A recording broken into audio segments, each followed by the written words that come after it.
Yo, what's up everyone? Ronnie Chalvis here, and today I'm rocking the Street Boss shirt. Even though I'm not on a street, I'm here on this beautiful grass.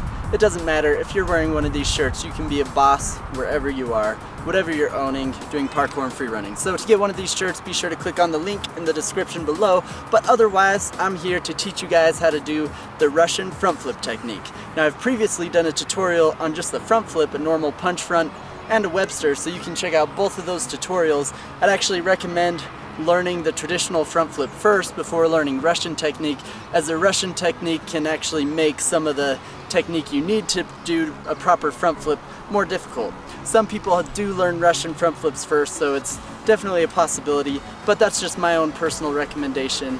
But again, it's up to you. It's your style, it's your life, so you choose. So to do the Russian front flip, I'm going to explain to you what makes it different than the normal punch front flip. So with the normal punch front flip, I'm going to be setting, as I'm jumping up, setting my arms here and wrapping into my tuck in this motion.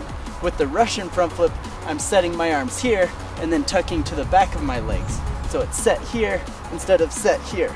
That's the main difference, and it may feel really weird to do initially because, especially if you did learn front flips this way, throwing your arms here just feels super awkward. The crazy thing though is if you do the technique properly and time it right, it's just gonna pop you right around way more than you even expect. The technique for doing a Russian front, I like to start out doing a little arm twirl. Now you don't have to do an arm twirl in the long run, but I found doing a little arm twirl kind of helps me get the motion and the timing and a little bit extra thrust doing the Russian. Now the timing of this is that as I'm going into the punch or the jump, I want my arms to be swinging and almost here before I'm actually jumping, so that by the time my arms reach as high as they can at this point, my feet are just barely leaving the ground. So if your arms are here as you're jumping, then you're not doing the Russian front properly. You want your arms to be here, and it's almost the lift of your arms that's going to be going into your jump. So as you can see, if I throw my arms here, it kind of makes me bounce up a little bit. That's almost the timing you want with the jump going into the Russian front flip. Because the whole purpose of this set is that it's giving you extra lift into your jump.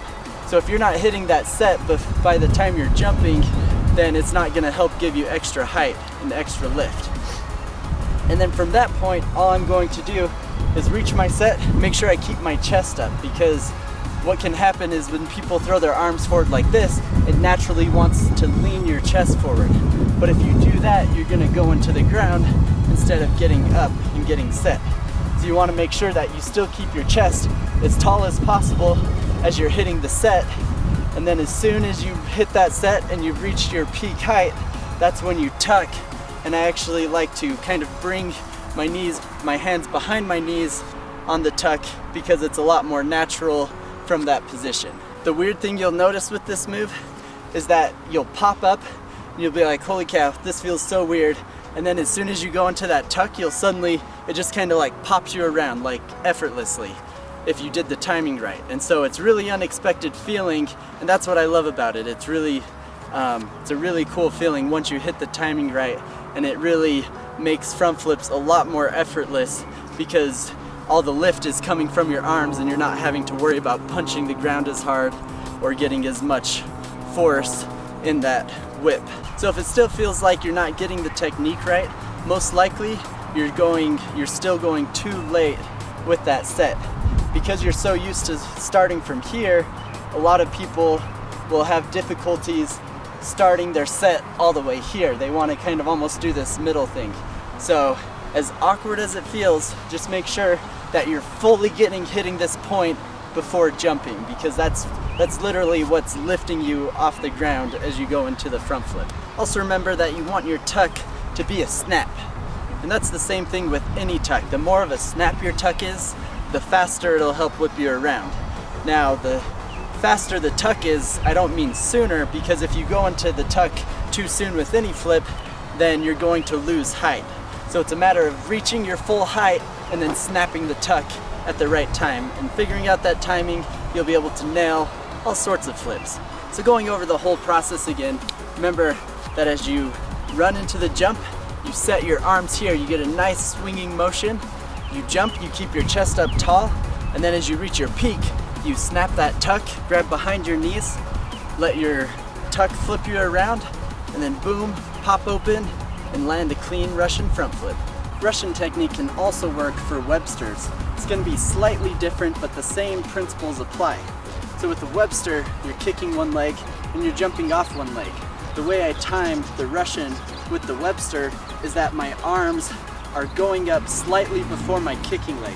It's almost like imagine there's a string attached from my hands to my foot, so that as I reach here, it kind of kicks my leg up, but I'm still kicking that leg powerful to help give me additional lift. Even when doing Websters, you still want to keep your chest tall up until the point that you actually start the kick and start going into the flip. Then you can drop your lower body and allow the rest of your legs to kick around.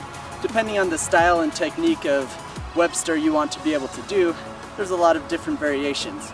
Personally right now I do kind of a mixed variation where I set one arm up here and the other arm is kind of Russian technique as I Webster, because I feel like it helps keep my chest up but also gives me the benefits of doing a Russian. So just experiment with it. You can try it in a bunch of different ways and just find your own style doing front flips. So there's your basic technique for a Russian front flip. Hope you guys were able to understand it for the most part. Really, it's just a matter of practicing the timing of that lift, and over time you'll be able to feel it and eventually get it. And it does feel awkward, so if you feel like this is feeling super awkward, am I doing it right? Well, the more awkward it feels, it probably means you're doing it right. So just keep that in mind. Let me know in the comments if you have any additional questions about this move, but I'm pretty sure if you already know how to front flip, it won't take you long to figure out how to Russian front flip. So hope you guys enjoyed this video. Be sure to subscribe for more tutorials and free running videos. And once again, remember to check out my shirts